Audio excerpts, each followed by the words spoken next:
হাসিনা ক্ষমতা থাকতে মাস পর 10 কেজি চাল বেলো পাইছে, এখন 2 কেজি দিয়েও কেউ ঠেঙ্গাবে না। এরকম সরকার তো আমরা চাই না।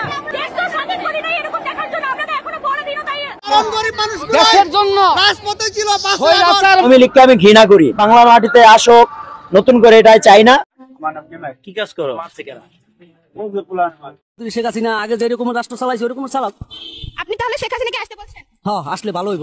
শেখ হাসিনার ভবিষ্যৎ কি? শেখ হাসিনা আসতে পারবে কোনোদিন? না, আওয়ামী লীগ সরকারের আমাদের ভালো ছিলেন। হ্যাঁ হ্যাঁ, অনেক ভালো আছিলাম। আগামী নির্বাচন আওয়ামী লীগ নির্বাচন করুক, এটা কি চান আপনি? অবশ্যই আওয়ামী লীগ আসবে। এই আন্দোলন ঠিক কাদের লেগে করলাম? আমাদের সবাইকে বিষয় নিয়ে খাইমরা জায়গা দ্বিতীয় স্বাধীনতা হয়ে যাক। আর তাকে বারবার দরকার বাংলাদেশে, তাকে অনেক জ্বালা আছে, এখন আমরা ওনাকে চাই না। আগে মোটামুটি ভালোই আছিলাম ভাই, রিক্সা চালায়া মোটামুটি। কোটা আন্দোলনকে কেন্দ্র করে হাসিনা সরকারের পতন। হাসিনা সরকার পদত্যাগের 1 মাস যেতে না যেতেই সাধারণ মানুষের মধ্যে সৃষ্টি হয়েছে বিরূপ প্রতিক্রিয়া। ঢাকা শহর যেন এখন পরিণত হয়েছে দাবি আদায়ের শহর।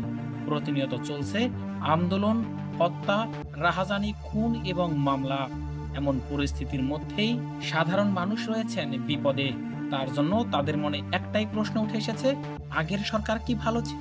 আগামী নির্বাচনে আপনি কোন দলকে ক্ষমতায় দেখতে চান অবশ্যই কমেন্টস করে জানিয়ে দেবেন। আর সব ধরনের আপডেট নিউজ পেতে আমাদের সাথে থাকবেন। সবাই ভালো থাকবেন, সুস্থ থাকবেন।